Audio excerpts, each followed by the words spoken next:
about 1 year or 1 year and a half, more or less. The idea of this proposal is that today I am not going to read all the text, so I am trying to make a short summary. Today we have a non-mandatory abuse report, which in the existing policy is called IRT, MNT IRT. And in other regions, in most of the regions, this is called abuse C. In other regions, this is mandatory, and there is an automated verification procedure. Why? Because when you try to report abuses, if that abuse contact, which at a minimum is an email, is not working, you cannot report the abuse, okay? So the idea of the proposal, again, in very, very short explanation, is let's make the abuse contact with the same name as in other regions. Let's make it mandatory. And the third point, let's make an automated validation twice a year by AFRINIC. Okay, this is in very, very short summary of what the proposal is trying to do. When I started, the proposal was really, really, really very complex. Even though that complex proposal reached consensus in AFRINIC 2 years ago, and it has been already implemented. One interesting point here is that in AFRINIC, I recall this morning we were having a presentation of this proposal in the database working group, and if I recall correctly, because it's not mandatory, less than 1% of the AFRINIC membership has this today voluntary abuse contact, which means that trying to report abuses is almost impossible for 99% of the members, okay? So really, we should try to resolve that. Again, I already explained all this. By the way, there is an important point here is that the RSA already says that AFRINIC should verify the accuracy of the contacts. But because the abuse contact is not mandatory, they cannot verify it. So what this policy is at the same time trying to correct is, first, we want to have a mandatory abuse contact. Second, we want to be validated. Why it need to be validated from time to time? Because people change jobs. And if, for example, that record, that information, that mailbox is pointing to me and I change company and nobody remembered to change my email, it will not be working, okay? So we need to keep the information accurate and updated. That's the idea. Again, I am not, this proposal is a bit longer than the previous one, so I am not going to read all the text, just make a summary of each of the slides. What we have today in section 8.1 is just an introduction of an object that it says shall, so it's not mandatory. And we are saying now, instead of shall, specifies a mandatory attribute abuse C, okay? That's basically this slide. The second one, in the existing policy, the text was too long, so I didn't copy everything. But in summary, what I am doing in this section is describing what is the abuse C and the abuse mailbox, and basically saying that this must be able to be consulted via WHOIS, APIs, or whatever technologies we are using in the future. So it's not something that should be hidden. It's something that should be available for anyone that wants to report an abuse case. Then I am going to explain how basically it should work, and there are very small requirements, very simple requirements. One of them is If you have an abuse contact, it's because you are going to respond to the abuse. Otherwise, you don't need to have it, okay? Second, in some cases, I have not seen that happening in Africa, but in some cases, some ISPs are trying you to enforce to fill a form. And if they enforce you to fill a form, instead of using automated reporting of abuse, you need to do it by hand with every abuse case, which is crazy because there are thousands of ISPs in the world. We don't want to do this manually. We want to automate it, okay? And now there is people that do very strange thing. The abuse mailbox goes into the filtering system. So I send you an example of a spam, example of a log of a server that is being DDoS, and you filter it because it's a spam. So you filter it. No, of course not. You should not filter the abuse cases because then you don't get it. Okay? So then I am saying what are the basic requirements that AFRINIC should follow for the validation. And the idea is, in very, very short, that AFRINIC will use a system that send a signal to the member, hey, we are validating your abuse mailbox. We just want you to verify it works. Click here, please. That's an example. It's not saying how. And if you don't respond in 15 days, we will escalate to other contacts, okay? So in case you forget to update because the employee left the company, other contacts will get a notice from AFRINIC telling them, look, your membership contact your abuse contact for this membership is outdated, updated. And finally, the idea is that this validation is done every 6 months. And if it's not working for whatever, AFRINIC should have some kind of escalation process. So anyone that detects a user sending a spam and the abuse mailbox is not working, I can work through AFRINIC to reach them. Okay, that's the idea. I explained this. This is more related to the database, and I explained this morning in the database working group. The idea is that without stating exactly how, because this is an operational detail, AFRINIC should change the actual MNT IRT to abuse. How they do that, there are different possibilities. We have checked with the staff in AFRINIC that there is not any problem for them to implement this. They are already checking other contacts, so they have already some procedures for doing this. So it seems that the implementation of this could be actually most of the work already done. So we don't expect the big issues on that. I think I am done. Staff analysis or questions or what? Yeah, thank you, Jody. We now invite Madhvi for staff assessment. Thank you. Oh, okay.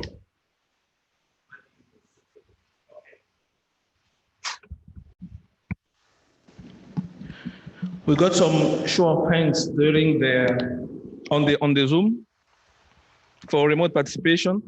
So the questions from Anoa Melina in his own capacity. That is relative to the previous policy. I cannot understand that's how they pushed everything to last call. Can they explain if the consensus was met? Sylvain Baya, hi, Arno, perhaps they want, nope. Can I get clarification of the co-chairs explained if there was rough consensus for the first policy on the ASN to go to the last call? Number 3, Eve Clement. That's the last one. No, that was the 3. Yeah.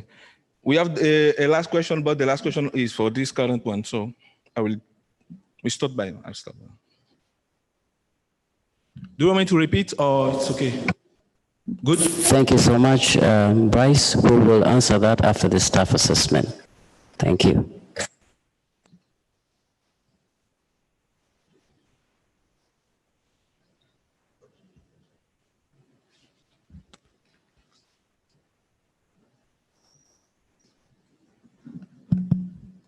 Okay. Staff assessment for this policy. So we understand that the abuse C attribute will become a mandatory in the OTNUM, INETNUM, and INET6NUM objects. These are the objects representing ASNs, IPv4 and IPv6 on the WHOIS, and as well as in any other objects that may be used in future. Couple of questions here. If validation fails, escalate to other member contacts and set a new validation period not to exceed 15 days. The most applicable contacts, other member contacts, would be the admin contact, the admin C. So what happens in cases where admin C and tech C all have the same email as the abuse mailbox? So shall AFRINIC enforce different emails from the abuse mailbox? That's one clarification staff would like to have. And what happens if there's no response from the other contacts after the new 15-day period? Okay, AFRINIC does conduct validation through various other triggers, but this validation procedure may take more than 15 days. And I think for the purpose of automating the validation period, does the 15-day validation period exclude weekends and public holidays? So, yep. Maybe answer those ones and you go on. Let me finish and then you can answer, that's fine. Yep, so where if the policy reaches consensus and is ratified, so the systems that will be impacted are the WHOIS database and the AFRINIC member portal. And regarding the implementation period, the AFRINIC Secretariat will inform the PDP on the implementation timelines. Okay, thank you.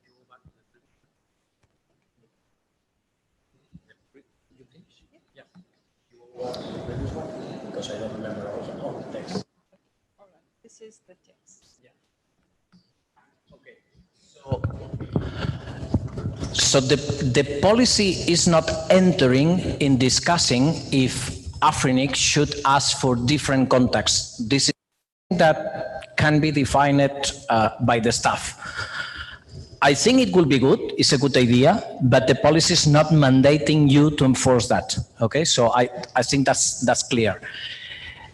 Today, you have already a procedure that is validating other contacts, and I believe that when all the emails fail, you try telephone, fax, snail mail, whatever. So you should do the same here. I am not entering again into those operational details. If there is a policy violation, you should do the same that you do with any other policy. Again, I am not entering into that. In general, and this is again something that I'm not sure if it was during the meeting this morning or in the database working group, in general, the practice is that we all make mistakes. So if somebody is not following a policy, and AFRINIC contact him to tell them, look, you missed to do this. They correct it, all fine, nothing happens. Now, if the same member is doing a mistake after another mistake, after another, or even not following the policy at all, so when you call them to correct something, they don't correct it, you should probably take measures, but this is something out of the scope of the policy. This is something that you have already defined in the RSA. So I am not changing that. And the last thing, you probably remember, at least those of you that read the previous versions, that when I sent this proposal the first time, I was asking for responding in 3 days. What I changed it is to 15 days, but I am talking about natural days. I think that if you have an abuse case and you don't get a response in hours, you have a problem. Typically, you get a response even in shorter than hours. So I don't expect an abuse team to take more than 15 days.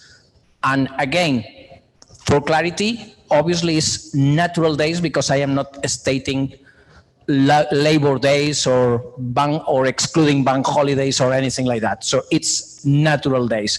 I think it's quite realistic to expect an abuse team to be able to respond in 2 weeks. Otherwise, something is not working very well. Probably the contact is not updated. Okay, so probably it's already a sign if they didn't respond after the weekend, for example, that this contact is not valid anymore.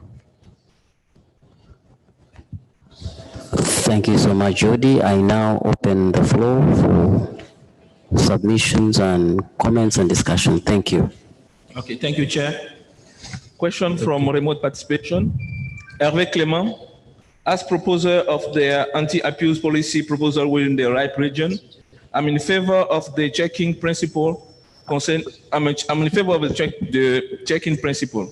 Concerning Jody's specific proposal, I had no time to read their impact analysis. Was there any study from AFRINIC to evaluate the workload of this proposal? To evaluate this, sorry? Was there any study from the AFRINIC staff to evaluate the workload of this proposal? The workload. Workload, okay. Yeah.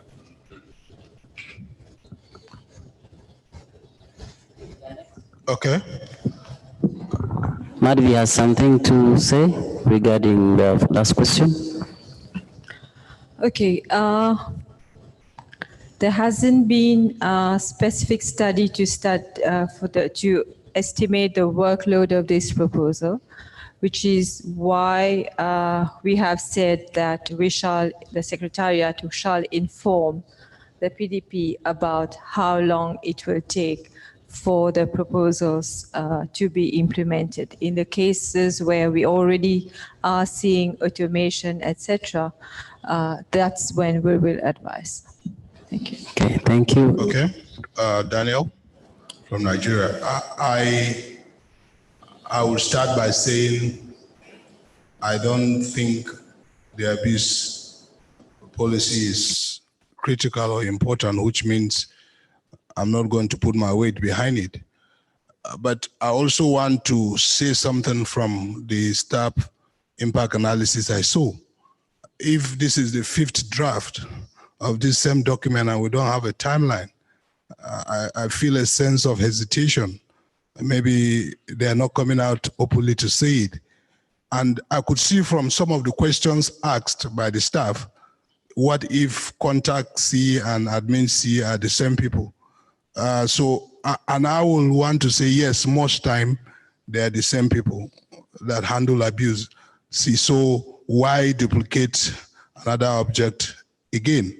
So, and I want to believe that AFRINIC is comfortable with the current admin C and the technical contact also, and they have not complained bitterly, if I want to say so. So I think this policy should just rest. Thank you.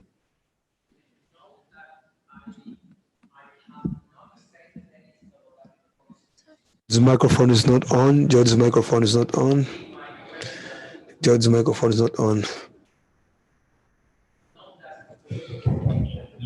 No, I didn't had anything about that in the policy text because we didn't get that input from the staff analysis previously. So what I... Mic closed, excuse me, mic closed, please.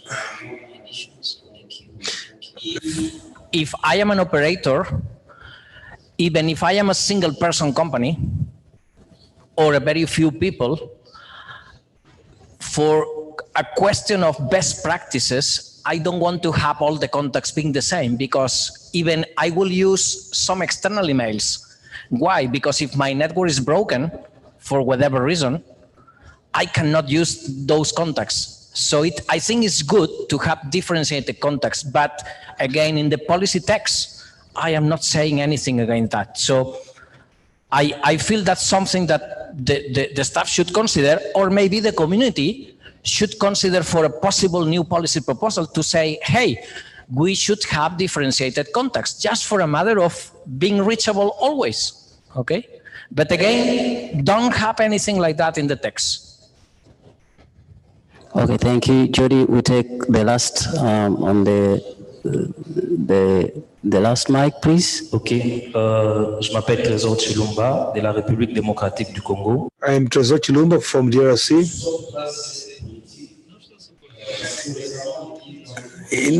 I mean, this policy is kind of complicated because I was in a seminar and they spoke about the attribute that deals with problems such as eventual abuse. So from what I understood, we spoke more about mandate. Now we're speaking about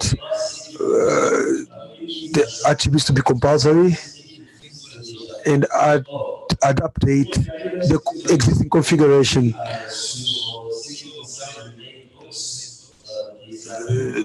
Going to the proposal that you spoke about the mailbox and the abuse, is there no mechanism to make a follow-up and see if the mailbox is checked?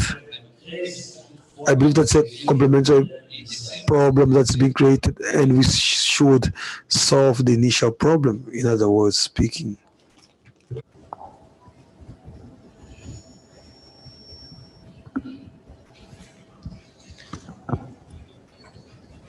I don't have any comment on that. I think it's true, it's a complicated policy, but I think it's needed. Okay, we'll have from the front and then from the back 2 people, and then Jody can respond after 2 people. Thank you very much. I am Norman from Uganda. I think on the issue of duplication, the use of 2 systems causes more confusion, and it's pretty obvious that it will cause more confusion. Besides, this policy is aimed at solving the issue of missing information on the abuse contact, but it will not improve accuracy in the OIS database. So I am not in support. Thank you.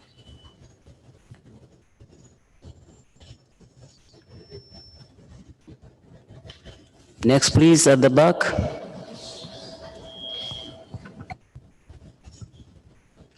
Je m'appelle Josué de la République démocratique.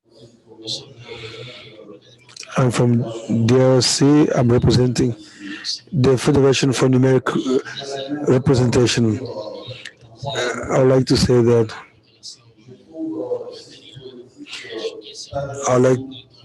this policy is not clear. The policy is not clear. It is a compulsory character that obliges us to follow. Let's give an example. If you have a number of ISP, you have 15 days to validate. If the complaints start coming one after the other, how can you manage that? Does AFRINIC has resources in order to manage such complaints? AFRINIC has a lot of things to do, and I believe that. Hold on, because I think there's some translation going on. Translator. Yeah, he can speak. He can answer. I think you got something wrong. What I am saying here is AFRINIC will send a validation twice per year, and you have to respond on 15 days. I am not saying you need to respond to abuse cases in 15 days. That's your operational problem. Okay, so the policy is not saying that at all. Okay, so can we have 2 people again, in front 1 and then at the back? clarifier. Please. Juste pour clarifier, j'avais bien compris, mais mon problème est que s'il y a autant de... I understood. My problem is that if you have a lot of emails sent with regard to the number of operators that AFRINIC manage, you have a lot of work. You end up having a lot of work. That was my question only. Actually, this is the proposal looks nice actually, but I have some concerns. It looks like just forcing me, I have to be checking mailbox. It's just like I'm walking on the street and a madman insulted me. I have the option of whether I want to report the madman or I should ignore him. Do you understand my context? Not really. Like, for example, this policy is just like trying to enforce mandatory checks, okay, of abuse contacts. Now, when you look at your strategy of forcing the enforcement, or the enforcement strategy is putting the cost, because I've seen it on the proposal that the operational costs of the processing of abuse will fall on the LRIs, right? Then whose client actually caused the abuse? Based on the expectation that... Excuse me, someone joined the mic. Or minimize court cases, right? But I'm seeing that might actually instigate more crisis. Co-chair, can you please switch off your microphone? Because co-chair, can you switch off your microphone? Because I cannot get what the speaker is saying. Co-chair, please, can you switch off your microphone? Co-chair, can you switch off your microphone? Thank you. For 5 rounds, I think the community doesn't find it suitable. Thank you. Okay, before someone comes on, we had closed the mic, and if you know you joined after the mic was closed, please have your seat. Just a comment on the last input from the mic. All what we have in the policy manual is to enforce the policies to be followed. Otherwise, it don't make sense. So in that direction, this proposal is not changing that. I think it's wrong to understand that the policy manual is only recommendations or something like that. Not. The policy manual is everything that go into the policy manual is because the community want to be enforced. Thank you. In front, please. Je m'appelle Moza Mouyaboua de la République démocratique. My name is Moza Mouyaboua from DRC. I represent Federation for Numeric Representation in DRC.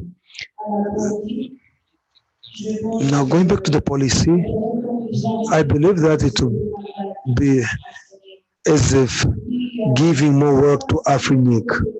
And you also spoke about IRT. IRT was used a lot when we used 2 systems at the same time. And by using 2 systems at the same time, end up creating more confusion. So I believe that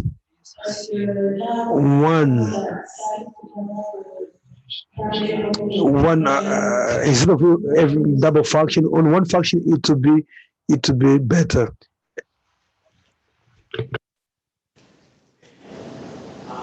I am not duplicating what is being done by IRT. In the policy text, it says clearly that IRT should be or should become a VUC. So it's just a matter of renaming it, okay? Renaming or replacing, but there will be not 2 coexisting systems. It's just one. Why a VUC? Because it's the one used in all the world. So we want to align with all the world to make it easy for ISPs or people reporting abuses in any part of the world, including Africa, okay? So that's one point. The second point regarding the extra work for the staff, yes, some policies imply extra work for the staff, but I have been checking this morning with the staff and they told me that they are already doing the verification of other contacts. So that verification process already has been done and works the same for one email or another email. It's no difference. So that don't mean extra work. They may need to do some adjustments. Yes, again, many policy proposals means some time, but if you don't do that, the cost of contacting abuse people that has not abuse contacts is much higher. So even if this looks like more expensive, it may be more one-time investment, but in the long term, you are saving money, okay? Because the contact with abuse reporting teams, it's much easier for everyone. Thank you. We're going to have 4 people talk, and then Jody, please, if you could note and respond to them at once, that will help us. So can I have the first 2 at the back?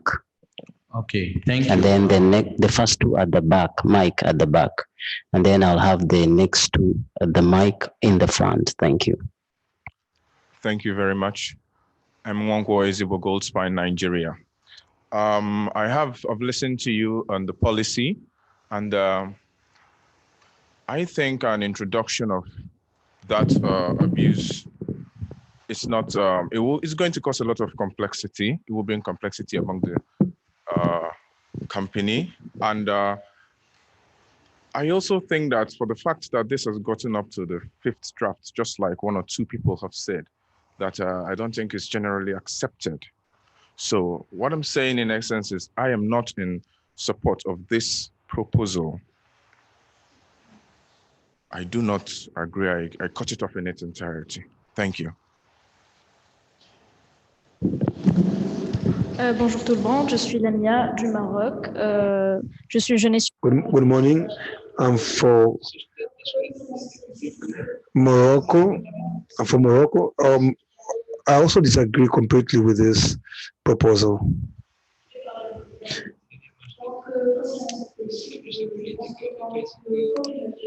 I disagree with this policy because as a community, we don't need that everything is created and there's a lot of complexity, so it's causing a lot of confusion. And we know that this policy,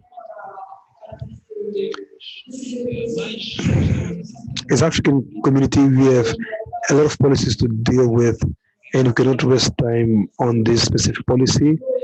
And we should not also waste our resources on this specific policy.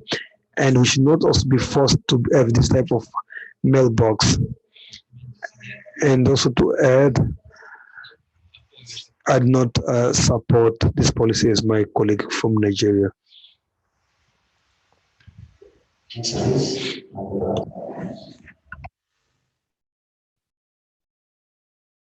So much. My name is Alam Sharon Judith from Uganda. I'm standing here to oppose this policy. One, I'm concerned about data accuracy because the policy clearly stipulates that it's not concerned about the AFRINIC WHOIS database, which I'm sure keeps these contacts. And then 2, there are 2 different terms which are surfacing, abuse C and then MNT, IRT, which is confusing. I don't know if you could choose one and then maybe we look at that, because there are 2, like the people who came before me even said it's quite confusing. We don't know which is which. And then I'm also confused about the timing. You're not clear about your timing. If someone doesn't respond in 15 days, then what? What will AFRINIC do? If the person goes and complains, then how will the AFRINIC staff respond? Or what will be after that? Thank you. Thank you. Can we have 2 people at the front? Let me try to address that, because I think several people is getting confused with that. Okay. Maybe they didn't read the policy carefully. The thing is, MNT IRT is what we have today and is not mandatory. That's the first thing. So I am not using 2 things. I am saying MNT IRT is renamed as abuse C and then it becomes mandatory. So you don't need to choose among 2. There will be only one. We move from one that is voluntary, that only 1% of the community is using or the membership is using, to one which is mandatory that will use everyone. Now, the service agreement already asks you to have accurate contacts, but is not telling that you should have also an abuse contact. If you don't have an abuse contact, you are going to get exactly the same complaints in other contacts that are not related to abuse. So this is even more work for you. So what we are trying to do is allowing you to differentiate those contacts. If somebody needs to contact with your administrative people, they will have an admin contact. If they want to contact a technical people, they will contact a technical people. And if you have a specific abuse team, they will contact the abuse team.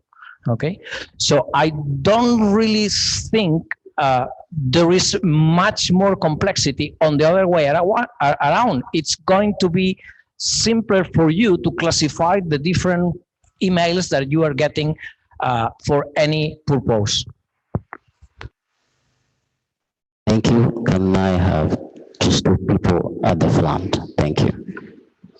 Okay, thank you. My name is Baduk Luka from Nigeria, Federal Inland Revenue Service. Mr. Jody, you talked about a time frame which is 15 days. If you really look at our continent, there are a whole lot of things that can make you not be able to respond within 15 days. A whole lot of them. You understand, from security challenges and some other things. You are not really looking at our peculiarity. And one thing I see in this policy is you cannot just bring up a policy out of convenience. It's out of necessity. The fact that they are there in other RIRs doesn't really mean you should lift it and bring it up here. There has to be a need for it.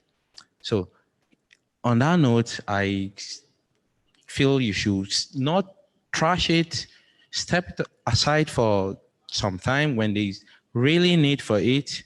Maybe you can dust it up and refine it and bring it up. Thank you. I am happy to check with the community if they believe 15 days is too short to move to 30 days or 60 or whatever. But I am sure, I don't know, maybe Matvi, maybe you can tell the actual verification procedure for contacts, Matvi? The actual verification for contacts procedure, how much time it gives the people? Of the other contacts, how much time you give the people? There is a verification procedure for the contacts right now, running. Yeah, there is an actual verification for contacts already running. Okay.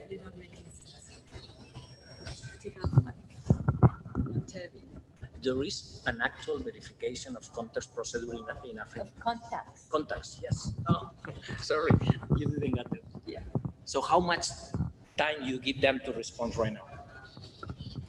No, at the moment, the members come to us to get their contact information updated. When we are automating it, they will be given roughly 2 months. 2 months, yeah, to verify. I mean, we'll be sending reminders, etc. So that will be communicated as well when we launch it. Yeah. Okay. Okay, the next in front, please. Je m'appelle Jeanne. Yes, I'm Jaime Matambo. I'm from DRC.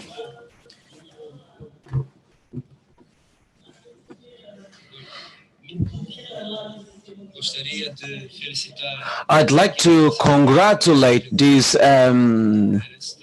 intellectual exercise because we recognize that this difficult exercise. That's why I think that it is missing many details there. I do not support this proposal. What I'd like also to say, I don't think that AFRINIC has enough resources, financing resources, just to verify. However, it really causes problem due to a lot to do. So the issue of the abuse is not well defined.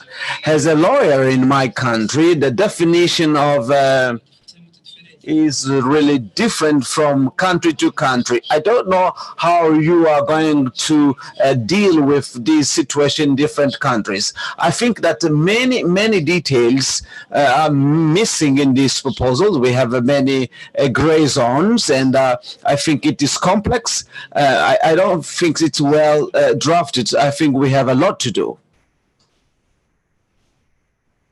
Again, I think, and maybe it's my fault, but maybe it's the presentation, but I don't think it's the proposal text. I think some people is getting confused. We are not telling AFRINIC to take care of the abuses. We are asking AFRINIC to have a specific contact in the database so the people can report abuses to each member. AFRINIC will not invest in taking care of the abuse cases at all. But we want to have a specific contact so you address abuse cases to each member, not to AFRINIC. Sorry, please. Ashok, sorry, we've closed the mic. Mic closed. The mic has been closed. I don't know if it's something important that we need to talk about. Thank you, Ashok. Mr. Chairman. Sorry, we have the mic closed already. So, oh, okay, sorry. Yeah. On behalf of AFRINIC, Yeah. yes, I'm the legal advisor of AFRINIC. I kept quiet for quite some time regarding the merits or demerits of that particular proposal. But then two issues were raised, which I think necessitates a statement or something from AFRINIC. The first one concerned about our financial means to respond to whatever this policy or any other policy may demand on AFRINIC financial resources. I can assure the community, if the community wishes something to be done in a certain way, then financial constraints should not stand in the way of what the community wants. The community wants something, funds must be found for it to be done. That's about the financial resources. Then there was another constraint which was being put, and my answer is not only for this policy, for any policy which this community feels must be implemented, if there needs to be additional input from our human resources, then AFRINIC will do the needful to provide such resources. And I said, so long as this is the wish of the community. We are here for the service of the community. Thank you, sir, and excuse me for barging in. Thank you very much. Thank you. Thank you. Can we have person in front as well? Thank you. Okay, this is Anthony from Nigeria again. Jody, I want to highlight something. We have 5 RIRs, and I believe AFRINIC is one of the youngest of them all. Now, in terms of resources and in terms of abuse, whatever abuse is, I believe it has been experienced by the older IRRs before we came. And the policies that come up are basically a replication of what others have, an alignment. Now, it makes me wonder, why is it that out of these 4 older IRRs, only one has accepted this policy? It means there is an issue. That's number one. And number two, how do we guarantee we don't have an abuse of these abuse contact numbers? Because I know in North America, spamming is not illegal, but in other regions, perhaps it is. Do you think that's the reason why ARIN has not accepted this abuse contact policy that you are proposing? You know, that's one thing I want to talk about. And since others have not accepted it, why are we pushing to have it? Finally, I always say that I am for ease of doing business in the region, because we are basically here to push policies that will make Africa be in a good position, have businesses grow. You understand? Don't you think you're introducing extra hurdles for people who run their business? And then the contacts, whoever mans these email addresses, you're giving them and other people power over organizations, which means you can weaponize this policy. to frustrate businesses. So I think this policy is not ripe for now. And I think we should do a study, carefully understudy why this policy hasn't been accepted by the other 4 IR3. Let's take Africa out of it. Why haven't they accepted these policies? Thank you. I fully agree that sometimes some policies work in one region and not in others, but I think you get something wrong. AFRINIC accepted this policy. AFRINIC has a policy. They call it POC, but it's the same. They, instead of verifying twice per year, do once per year, but it's the same. Okay. And RIPE has also a policy for abuse contact, but the verification they do now is only automated to check if the mailbox exists, not if somebody can respond. I have a proposal in LACNIC, in AFRINIC, and in RIPE to improve the existing policies, but there is an abuse contact policy in every registry except this one, and there is a validation in every registry except this one. What I am trying to do is to improve it and to make it uniform, because I think it makes sense for abuse report. Okay, but automation or no automation, because I think the legal advisor has sorted out the issue of resources in terms of finance, but I don't know in terms of manpower, the practicality of the staff doing it. And how do these regions who have an abuse policy mitigate abuse of these contacts, of the abuse contacts? You mean, for example, somebody spamming the abuse contact? Exactly. This is an operational detail for every ISP. It's the same for all the contacts. What happens if you have your administrative contact or your technical contact and you get spam?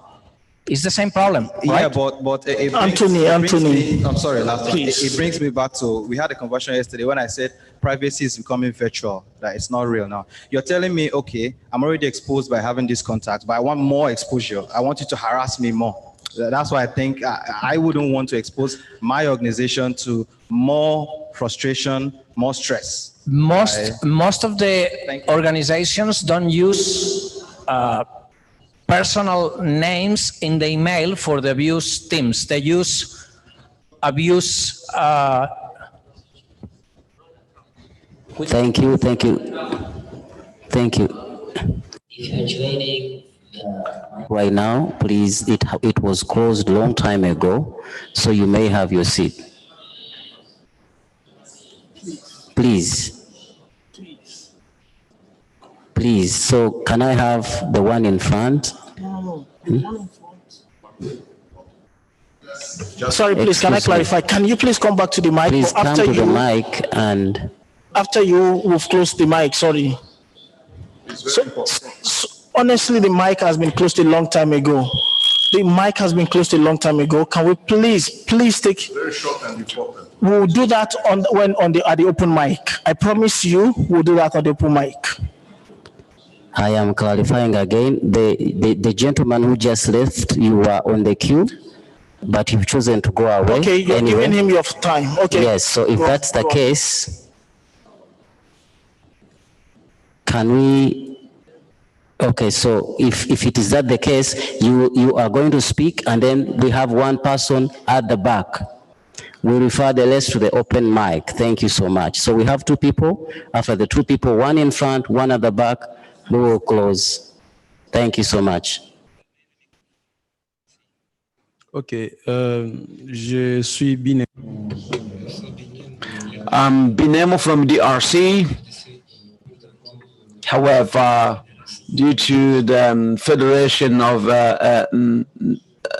Numbers Association, just I'd like to congratulate Mr. Jordi regarding to the planning. We have to take three objectives: technical objective, costs objective, and the time. In AFRINIC, we do not want confusion in AFRINIC. A previous presentation we have mentioned about change and progress. Right now, I can see that we are going back to the confusion because when we have to deal with the objective, we still have two: costs and time. On the cost, I'd like to have a team that have to be in charge of working on that. So it means that AFRINIC need to have resources. So these resources are the financing. And what about the time? So let's see the reality of each African country. I believe that we should review this kind of policies. Finally, I say no to this policy, no to this policy. Can we have someone at the back, please? I just want to say something very, very quickly. Okay. Ashok already said it. When we discuss about policies, cost and time is something that will be reviewed by the staff and the board. The board could go into a no ratification of a policy and return the policy to the working group. But we cannot take the decision of consensus based on cost or based on time, on implementation time, because that's a matter for the membership. And here is the working group, not the membership. The board will take care of that. Gentleman at the back, please. Okay, I'm Haruna again. I have listened to the contributions and questions raised by the speakers before me. And I think I had an issue with this policy before the legal advisor's comment about AFRINIC's willingness to provide any financial and staff support in situations where there is a need for that. But I think, in my opinion, since resource owners already have their abuse contacts, I believe, we shouldn't be the ones, let me say AFRINIC, shouldn't be the ones to force them to, say, check or to ensure that they take action when any abuse takes place, because several number of abuses take place like all the time. DDoS, network attacks, you name them. So in my opinion, I don't think this policy is required and I do not support it. Thank you. Quick comment again. The policy is not saying AFRINIC should take care of anything regarding abuse. Just provide the means for everyone to be able to report. That's it. Okay, thank you, everyone. We are coming to the end of the discussion of this agenda item. And at this moment, if there are any comments from online participants, if there are no comments from online participants, every other discussion, we can refer it to the open mic. So just allow us a few minutes to consult and we'll come back with a decision. Thank you. So I think it's better we go on break. Once we come back, we'll announce the decision and we'll take it from there. So we're going to be back in the room by 5 minutes after 4, please.